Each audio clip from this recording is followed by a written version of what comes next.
Hello guys, কেমন আছো সবাই? আশা করি সবাই খুব ভালো আছো। আজকে আমরা একটা তামিল সিনেমা সম্পর্কে জানতে চলেছি, যে সিনেমাটির নাম হচ্ছে ব্যাটারি। এবং এই সিনেমার প্লটটা হচ্ছে, আমরা জানি যে চিকিৎসা খাতে ইন্ডিয়া কিন্তু অনেক এগিয়ে রয়েছে, কিন্তু যে দেশ যে খাতে এগিয়ে থাকে সেই খাতে কিন্তু স্ক্যামও এরকম অনেক বেশি হয়। তো তোমরা জানো, যাদের হার্ট দুর্বল হয়ে যায় তখন ওই হার্টের মধ্যে কিন্তু একটা পেসমেকার বসানো হয়। ওই পেসমেকারের কাজ হচ্ছে, তোমার বুকের মধ্যে থাকবে ওই মেশিনটা, তোমার হার্ট যখন দুর্বল হয়ে যায়, মানে পাম্প করতে পারে না, তখন ওই মেশিনটা ব্যাটারি দিয়ে বিদ্যুৎ সাপ্লাই করে, যার ফলে তোমার হার্টটা আবার সচল হয়ে যায়। তো বুঝতেই পারছো এটা অনেক ব্যয়বহুল একটা চিকিৎসা, এবং একটা পেসমেকারের দাম মিনিমাম 5 লাখ থেকে 10 লাখ টাকা হয়ে থাকে। তো ভারতের কিছু অসাধু ব্যবসায়ীরা করেছিল কি, যেসব ব্যক্তির শরীরে পেসমেকার লাগানো হয়েছিল তাদের শরীর থেকে পেসমেকার চুরি করে মার্কেটে ছাড়তো, আবার নকল পেসমেকারও মার্কেটে ছাড়তো, বা নকল ব্যাটারিওয়ালা। নর্মাল একটা ব্যাটারি চলে 5 থেকে 15 বছর, কিন্তু তুমি যদি নকল পেসমেকার বা নকল ব্যাটারি লাগাও, বুঝতেই পারছো টাইম মতো সেটা তোমাকে সাপোর্ট দিতে পারলো না। তো হার্ট যদি কয়েক সেকেন্ডের জন্য বন্ধ থাকে, তুমি তো মারা পড়বে। তো এইরকম একটা ঘটনা কিন্তু ইন্ডিয়াতে ঘটেছিল, এই নকল পেসমেকার বা পুরনো পেসমেকারের স্ক্যামের। এবং এই ঘটনায় অনেক মানুষ মারা গিয়েছিল। তো এই ঘটনা থেকে ইন্সপায়ার হয়ে এই থ্রিলার ড্রামা সিনেমাটা তৈরি করা হয়েছে। সিনেমাটার কাহিনী কনসেপ্ট খুবই ইউনিক। আশা করছি তোমাদের এই সিনেমাটা পছন্দ হবে। তো যাই হোক, ছোট্ট একটা ব্রেক নিয়ে চলো আমরা সিনেমাটা সম্পর্কে সংক্ষেপে জেনে আসি।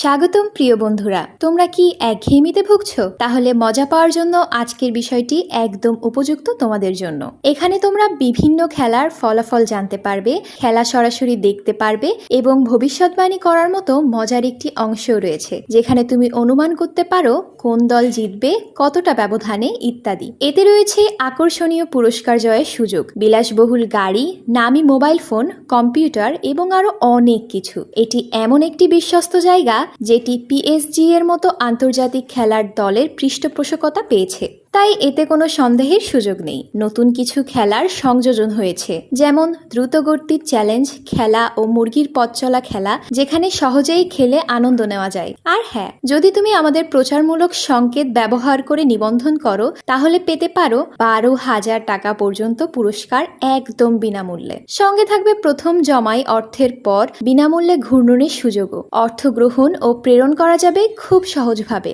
নগদ, বিকাশ, রকেট, ব্যাংক হিসাব সহ আরো অনেক মাধ্যমে। তাই আর দেরি না করে উপরে থাকা স্থায়ী মন্তব্যে ক্লিক করো, সেখানে নিবন্ধনের প্রক্রিয়া রয়েছে।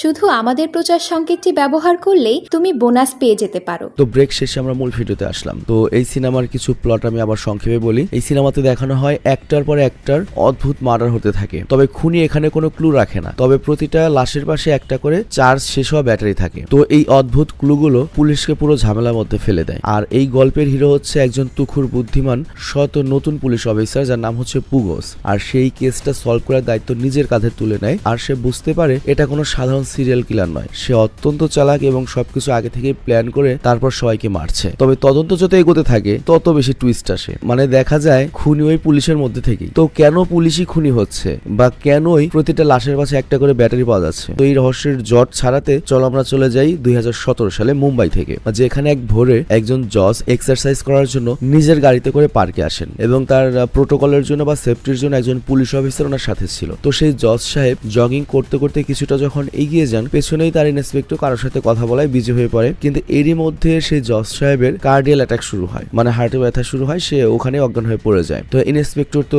দেখা মাত্রই দৌড় ওনার কাছে যান, আশেপাশে মানুষের কাছ থেকে সাহায্য চান, আর এরপর তারা দ্রুত ওনাকে হসপিটালে নিয়ে যান। আর চেক আপ করার পরে ডক্টররা জজ সাহেবের স্ত্রীকে জানায় যে ওনার হার্টবিট অনেক স্লো হয়ে গিয়েছে, মানে মানুষের নর্মাল যে হার্টবিট থাকে, যে স্পিডে ধরফরায়, সেটা লো হয়ে গিয়েছে, হার্টের ক্ষমতা কমে গিয়েছে, আর এই কারণে ওনার হার্টে একটা পেস মেশিন ফিট করতে হবে। তো এই কথা শুনে স্ত্রী রাজি হয়ে যান এবং জজ সাহেবের অপারেশন করা হয়। আর এর ঠিক 5 বছরের পরের সিনেমাতে দেখানো হয়। তো চেন্নাইতে রাতের অন্ধকারে একটা লোক গাড়ি চালিয়ে একটা ব্রিজের কাছে আসে, আর সে তার গাড়ির ডিকি থেকে একজনকে বের করে। দেখে মনে হচ্ছিল ওই লোকটা মরে গিয়েছে। আর তারপর ওই লোকটা করে কি, ওই ডিকি থেকে যার বডি বের করলো তার দেহে পেট্রোল দিয়ে আগুন দিয়ে জ্বালিয়ে দেয়। তো পরের দিন সকালে যথারীতি পুলিশ আসে এবং আশেপাশের অনেক মানুষ জড়ো হয়েছে, এবং আশেপাশের মানুষই মূলত এই জ্বলন্ত বডিটা দেখে পুলিশকে ইনফর্ম করেছে। তো এখানে আমরা সিনিয়র ইন্সপেক্টর রত্নমকে দেখতে পাই, মানে যে আর কি মনে করো ওসি, এবং সে তার টিমকে নিয়ে ক্রাইম লোকেশনে ইনভেস্টিগেশন করছিল। বাট ঠিক তখনই পুগোস নামের একজন নতুন এসআই নিজের জয়নিং লেটার নিয়ে সেখানে আসে। আর এই এলাকাতে তার নতুন চাকরি লেগেছে, আর সে তার জয়নিং লেটার রত্নমকে দেখায়, কিন্তু রত্নম তার উপর পাত্তা না দিয়ে তাকে একপাশে দাঁড়িয়ে থাকতে বলে। আর কিছুক্ষণ পরে একজন কনস্টেবল এসে জানায় যে তার আশেপাশের সকল জায়গায় খুঁজছে, কিন্তু কোনো ক্লু খুঁজে পায়নি। তো পুগোস তখন ওসি রত্নমের কাছে গিয়ে বলে,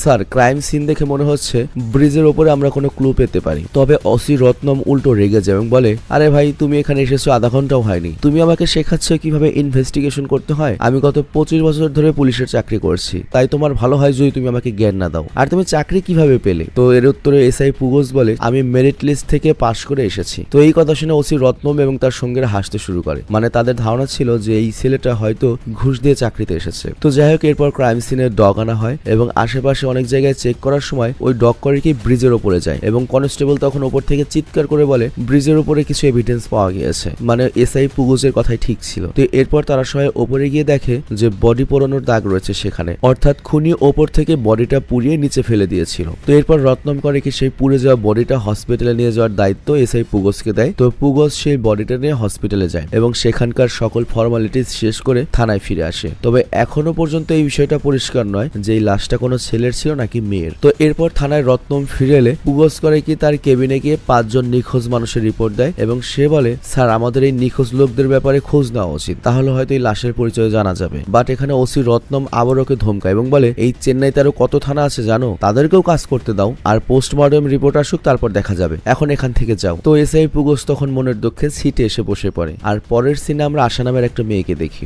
যার বাবা তাকে বলছিল যে সুরেন্দ্র কুমার এবং সোগলা নামে দুইজন যে রয়েছে তাদেরকে খুঁজে বের করতে হবে, কারণ একমাত্র আমি ওদেরকে বাঁচাতে পারি। তো এইটার রহস্য কি এটা একটু পরে জানতে পারবে। তো আশাই খবর জানার পরে ওদেরকে খুঁজতে গ্রামে চলে আসে আর সেখানে কয়েকজনকে ফটো দেখে জিজ্ঞাসা করে এদের চেনো কিনা, কিন্তু তারা না বলে দেয়। আর এরপর একটু এগিয়ে একটা আন্টিকে জিজ্ঞাসা করলে তিনি ফটো দেখে বলেন, আর এই শালা তো চোর, এই জোর বাড়ি, আর গত 2 দিন ধরে তালা মারা, মনে হয় পুলিশ ওকে ধরে নিয়ে গিয়েছে। আর এদিকে এসআই পুগোস করে কি আবারও সেই ক্রাইম সিনে যায় তদন্ত করার জন্য। আর সেখানে গিয়ে সে চমকে দেওয়ার মতো একটা জিনিস খুঁজে পায়, সেটা হচ্ছে অর্ধেক পোড়া লকেট। আর সেই লকেটটা নিয়ে সে করে কি ওসি রত্নমকে দেখায় এবং বলে, স্যার এই লকেটটা আমি ক্রাইম লোকেশনে পেয়েছি, আর এই লকেটের ভেতরে একটা চালের দানা রয়েছে যার মধ্যে মাল্লি রেখা রয়েছে। হতে পারে যে লোকটা মারা গিয়েছে তার নাম হচ্ছে মাল্লি। বাট ওসি রত্নম বলে, তুমি এত জোর দিয়ে কিভাবে বলছো, এটা তো অন্য কারোর লকেটও হতে পারে। বাট পুগোস তখন বলে, লকেটটা যেহেতু পুরো অবস্থায় পাওয়া গিয়েছে তো এর মানে হচ্ছে এটা ক্রাইম সিনের সাথে সংযুক্ত। তো আমরা যদি এরকম লকেট যারা বানায় তাদেরকে ধরে এনে ইন্টারোগেশন বা জিজ্ঞাসাবাদ করি তাহলে হয়তো ক্লু পাওয়া যাবে। বাট ওসি রত্নম বরাবরের মতোই এ কথাও গুরুত্ব দেয় না, মানে তার ইগো প্রবলেম হচ্ছে। আর ঠিক তখনই কমিশনারের কল আসে আর কমিশনার এই কেসটা দ্রুত সলভ করার জন্য প্রচন্ড প্রেশার দিতে থাকে। তো ওপরের অর্ডার পাওয়া মাত্রই বা চাপ পাওয়া মাত্রই ওসি রত্নম তার রূপ পাল্টে ফেলে এবং ওই এসআই পুগোজের বলা আইডিয়াতেই কাজ শুরু করে, কারণ ওসির মাথায় কোনো কিছু নেই। তো যাই হোক, এরপর ওসির আদেশে শহর থেকে এমন কিছু লোকদেরকে ধরে আনা হয় যারা এই ধরনের লকেট বানায় এবং তাদেরকে ধমক দিয়ে জিজ্ঞাসা করা হয় এই লকেট তারা কার জন্য বানিয়েছিল। তো তারা বলে, স্যার আমরা তো রোজ কত মানুষের জন্য লকেট বানাই, সবার চেহারা কি আর মনে থাকে। আর তখন এসআই পুগোজ একটা দারুণ বুদ্ধি বের করে, সেই কারিগরদেরকে বলে যে একটা চালের দানার উপরে মাল্লি লেখ। তো এরপর তারা যখন লেখে পুগোজ তাদের হাতের লেখা খুব মনোযোগ সহকারে নোটিস করে এবং আগের লকেটের সাথে মেলাতেই দেখা যায় যে এইখানে রহিম নামের যে একজন ছিল তার হাতের লেখার সাথে একদম মিলে যাচ্ছে। তো পুগোজ তখন রহিমকে ভালো মতো মনে করতে বলে যে কার জন্য লকেটটা বানিয়েছিল। তবে রহিম একটু সময় চেয়ে নেয়, বলে স্যার আমার যখন মনে পড়বে আমি আপনাদেরকে বলে দেবো, আমাকে একটু সময় দিন। তো কয়েকদিন পরে রহিম করেইকে একটা হোটেলে খাবার খেতে গিয়ে দেখে যে সুরেন্দ্র কুমার নামের একজন এসেছে। আর তখনই সে সাথে সাথে করে কি এসআই পুগোসকে কল করে জানিয়ে দেয় যে আমি সেই লোকটাকে পেয়েছি যার জন্য আমি ওই লকেটটা বানিয়েছিলাম। তো ইন্সপেক্টর রত্নম দেরি না করে কি সুরেন্দ্র কুমারকে ধরে থানায় নিয়ে আসে এবং মারধর করে লকেটের ব্যাপারে জিজ্ঞাসা করলে ওই সুরেন্দ্র কুমার জানায়, স্যার ওইটা তো আমি আমার বেস্ট ফ্রেন্ড মাল্লির জন্য বানিয়েছিলাম, কিন্তু গত কয়েকদিন ধরে ওর সাথে আমার যোগাযোগই নেই, আমি জানিও না কোথায় রয়েছে। কিন্তু ওসি রত্নম তো সুরেন্দ্র কুমারের কোনো কথাই বিশ্বাস করছিল না, আবারও বেদম মারধর শুরু করে। তো মারের চোটে অস্থির হয়ে সুরেন্দ্র কুমার তখন পুলিশকে নিজের আইডি কার্ড দেখায় এবং বলে, প্লিজ স্যার আমাকে আর মারবেন না, এভাবে মারলে আমি তো মরে যাব, আমার হার্টে পেসমেকার বসানো রয়েছে, বেশি মার খেলে আমার হার্ট ফেল হয়ে যাবে। তো এই তথ্য পাওয়ার পরে পুলিশ করে কি মাল্লির বাড়িতে যায়, কিন্তু ততক্ষণ অনেক দেরি হয়ে গিয়েছে, কেউ একজন আগেই মাল্লির বাড়িতে আগুন ধরিয়ে দিয়েছিল। মানে খুনি আসলে চেয়েছিল যত ধরনের প্রমাণ রয়েছে সব মিটিয়ে দিতে, যাতে পুলিশ কিছুই না পায়। তো পরের দিন এসআই পুগোস আর একজন কনস্টেবল মিলে ওই সুরেন্দ্র কুমারকে কোর্টে নিয়ে যাচ্ছিল, কিন্তু মাঝপথে সুযোগ বুঝে সুরেন্দ্র কুমার করে কি সেখান থেকে পালানোর চেষ্টা করে এবং হঠাৎ দৌড়াতে দৌড়াতে পড়ে যায় হচ্ছে আশার সামনে। এবং তোমাদের নিশ্চয়ই মনে আছে আশার বাবা কিন্তু বলে দিয়েছিল সুরেন্দ্র কুমারকে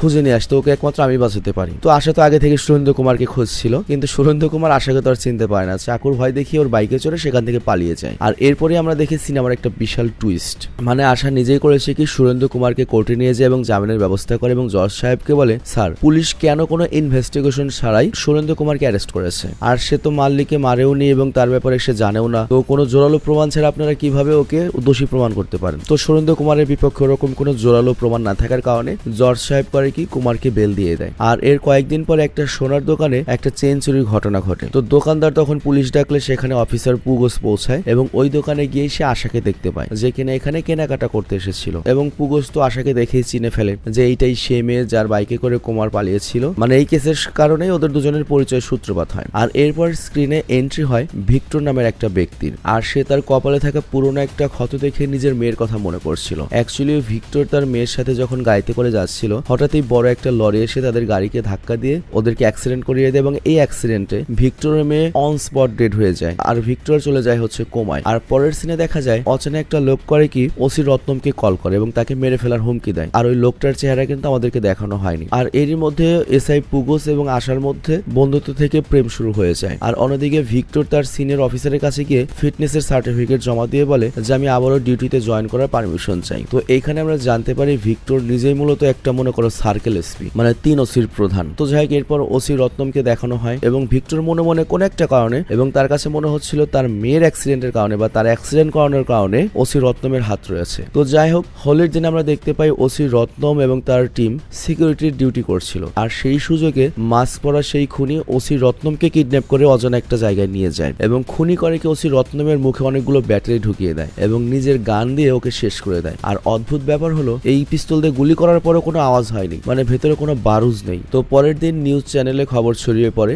যে পুলিশ অফিসার বা ওসি রত্নমকে খুব নৃশংসভাবে মেরে ফেলা হয়েছে। তো এই কেসটার দায়িত্ব দেওয়া হয় সার্কেল এসপি ভিক্টরকে এবং পোস্টমর্টম রিপোর্টের পরে ডক্টর করে কি এসআই পুগোস এবং সার্কেল এসপি ভিক্টরকে জানায় ওসি রত্নমকে অনেক টর্চার করা হয়েছে মরার আগে। তার মুখে অনেকগুলো ব্যাটারি পাওয়া গিয়েছে যেগুলো হচ্ছে ডেড ব্যাটারি এবং তার শরীরে বুলেট ঢুকেছে, বুলেটের এন্ট্রি রয়েছে কিন্তু কোনো এক্সিট নেই। বিষয়টা বুঝিয়ে বলি, ধরো আমাকে বুলেট দিয়ে গুলি করেছে, বুলেট যে ঢুকেছে তার চিহ্ন রয়েছে কিন্তু ভেতরে বুলেট নেই। আবার এরকমও দেখা যাচ্ছে না যে বুলেট আমাকে এফোর করে বেরিয়ে গিয়েছে সেরকম চিহ্নও নেই, মানে বুলেটটা বডির ভেতরেই রয়েছে বাট বডির ভেতরে বুলেট পাওয়া যায় না। তো এখানে সার্কেল এসপি ভিক্টর প্রথমে ভাবে খুনি হয়তো এখানে আইস বুলেট বা বরফের বুলেট ইউজ করেছে যেটা বডির ভেতরে গিয়ে গলে গিয়েছে। তো সে করে একটা মাংসের টুকরোতে আইস বুলেট দিয়ে শুট করে ট্রায়াল দেয় কিন্তু সেই দাগ ওসি রত্নমের দেহের যে দাগ রয়েছে তার সাথে ম্যাচ করছিল না, মানে খুনি আইস বুলেট ব্যবহার করেনি, অন্য কোনো টেকনিকে মারা হয়েছে যেটা আরো আধুনিক। তো এরপর কাহিনীতে আসে আরেকজন লোক যার নাম হচ্ছে ব্যবসায়ী ডেভিড এবং ওই মাস্ক পরা লোকটা এবার ডেভিডকে কল করে হুমকি দেয় যে তোকে আমি ওসি রত্নমের মতো মেরে ফেলবো। আর এই দিকে আসা তো এখনো